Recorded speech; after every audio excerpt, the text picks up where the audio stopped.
Hi, my name is Julie and I'm with the Pigeon Letters design team. Today we are going to be creating a watercolor floral collage in Procreate. I absolutely love doing this because you can reuse the watercolor wash over and over again and just keep creating beautiful pieces. So let's get started. Okay, so all we're gonna need for this little project is your iPad with the Procreate app. A watercolor brush. I'm going to be using the Pigeon Letters round 10. You can use any size, but I would suggest a round brush. Has the little tighter little tip there. I chose 3 colors of watercolor. You can choose whatever you want, but I'm just gonna go with this blue, sort of a teal, and then this really cool kind of burgundy maroon color. All right, so we're gonna get started with the watercolor wash, and I will meet you back here with all of that stuff. Okay, so this is the sheet that we're going to be using for your watercolor wash.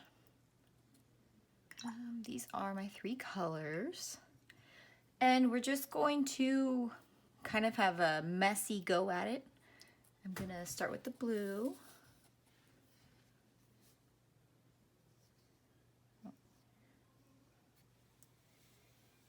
You don't really want to take this part too seriously. We want to have a lot of interesting textures, different saturations, all of that. Mix in a little bit of green.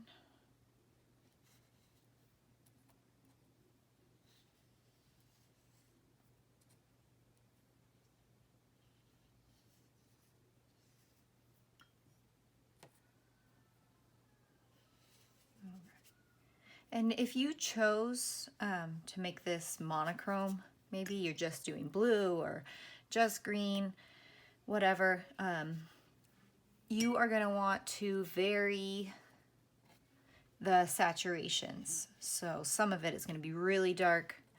Some of it you're going to want to add just, clear water, sort of like this.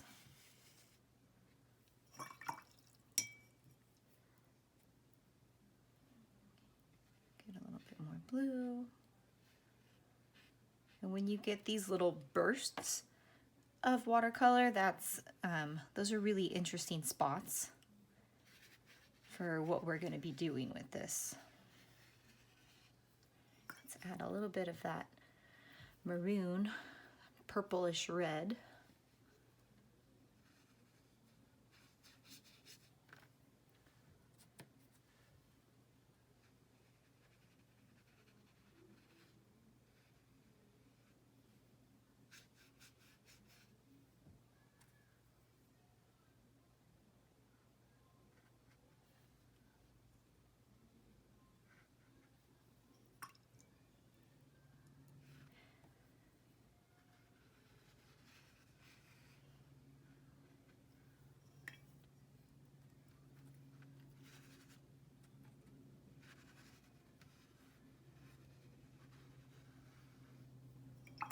And the great part about these washes that you make, but we're going to use it, digitally, is that you can do whatever you want with this afterwards. It's a cool background for like a lettering piece. You can cut it up and make some gift cards, cut it up and make a actual collage.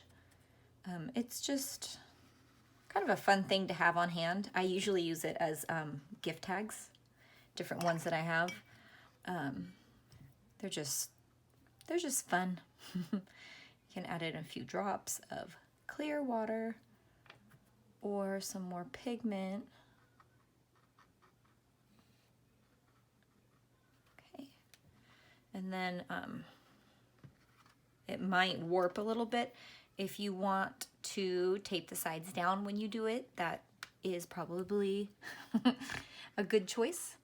But otherwise, we are going to just let this dry.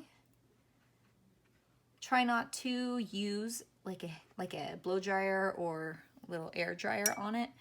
because it does tend to take away from some of the textures, which, you know, is what, that's what we want. Oh. All right. So let your paint dry, and then grab your iPad, load up Procreate, and we will move on to the next step. All right, and now for the fun part. You're gonna need to take a picture of your dried, messy little watercolor wash. And you can take it with your iPad, you can take it and airdrop it to yourself, whatever you wanna do. Try to get some good lighting on it, but I know that's not always possible, so we'll adjust. So you're gonna go to this little wrench, I guess it is, insert a photo, oops, down here, and there it is. So this is fit to canvas. Okay, so looks a little crazy, but that's okay. So let's go to color balance. So this is, you can adjust, no.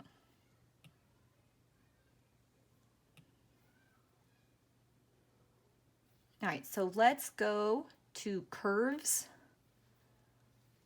And you can see this little line here. Let's move this just a bit. Brighten this little guy up a little. And then we can go to hue, saturation, and brightness. So I like to go brightness first, depending on, you know, how it is outside. And then you can kind of play with the saturation levels. I mean, obviously, if you want to go big, take it all the way up. You want to tone it down a little. I like to give it like 15% more because the camera never really gets it just right.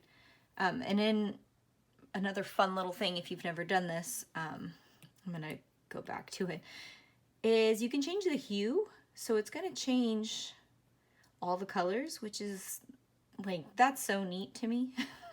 So you can just save this and kind of keep playing with it down the road. But I'm pretty happy with this. So you see you've got all your little textures. This is my thumbprint, but don't worry about it. These little cool spots. So what I'm gonna do first is duplicate it so that we have one kind of ready to go. So let's see, I'm gonna take both those off, and I'm using the Pigeon Letters Mono Pigeon pen. So it is, you know, just a circle, but I am going to lightly sketch out how I want this to look, and then we'll go back and fill it in. Okay, and then my paper here, it's 8.5 by 11, so just like a sheet of paper. Okay, and I think I love doing these big bubbly guys, but you can do whatever flowers you want. That's kind of the best part, I think, about doing these on the iPad, is you can just, you know, keep doing them and have fun.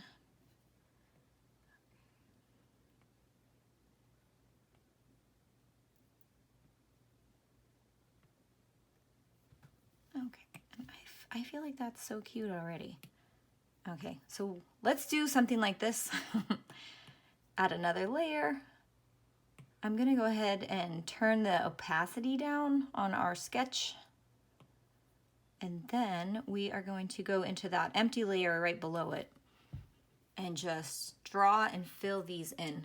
It doesn't really matter what color you use here. Oops.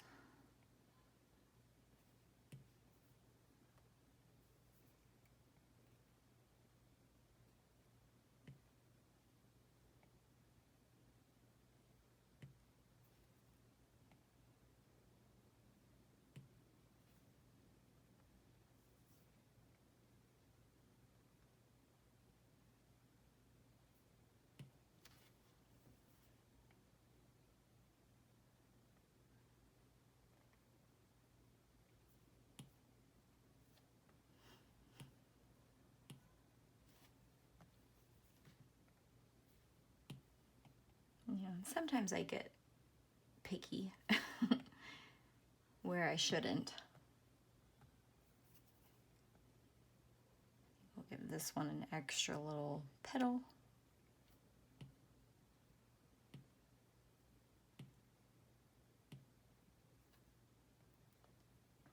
Okay, and I'm going to make this a little bigger for the stems.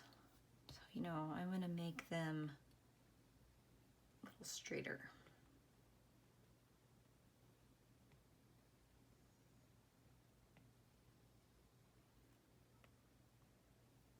And then take that back down a size. We are going to add some leaves. I think we will do little round ones for these.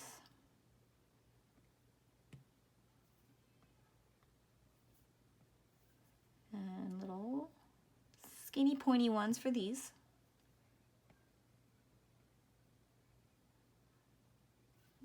And when you're adding the leaves, you're just kind of filling in some of the negative space. I mean, these obviously aren't real flowers, so don't overthink it. You know what I mean? Like, you know what, that guy wants another one. Okay.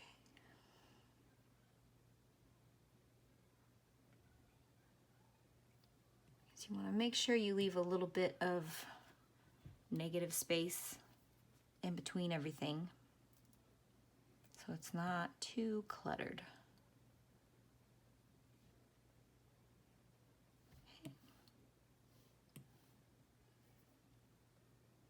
Okay, so I'm going to delete our sketch and then get this little guy centered somewhere. And then also duplicate the black layer. Go ahead and turn that off for now. And grab, press and hold your watercolor wash and bring it above your flowers. And then you're gonna click and do a clipping mask. And then, let's see, you can kind of just move it around until you find a spot that you know, like all the pieces. Ooh, I like that right there. Okay. And this one, this black one, you're going to turn it back on. And you're going to move it down just like a tiny bit. Okay, turn the opacity way down, probably about 30. And then you're gonna go up here. I can never pronounce this, I apologize. I can't say it, but you're gonna hit that blur button and you're gonna take it up to about like 5%. Okay. Then, and just so you know, the reason I left this one down here is because if you wanted to get over here, if you wanted to say do half here and half here, if that makes sense, so that you don't have the same pattern going. But I happen to like that, so I'm just gonna keep going backwards.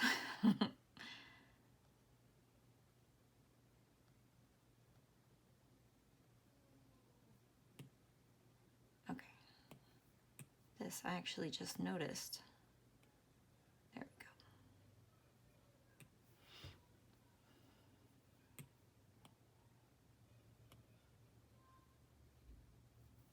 Yeah. And it's okay if you are extremely picky like me and you can't decide. All right, so I'm gonna add another layer on the bottom. I'm gonna keep the black. I have a favorite little, this is a watercolor paper one. This is kind of an unnecessary step, but it's a fun one. So I'm just going to tap that This one is set for, obviously, for square pages, but this just adds a little bit of texture. There you go. So if you can see that, always fun. We're actually gonna, and then move it on top of your shadow. And you can always change the opacity of it too. Very cute. All right. And that's it. This is a really fun, kind of quick project that you can do. You can add in some lettering. You can, oops, you know what? I undid the blur. Hang on. You can add in some lettering. You can use it to make I don't know, little cards, really anything. I hope you enjoyed this. I hope you use it, and I really hope that you show me your beautiful work. All right, thank you.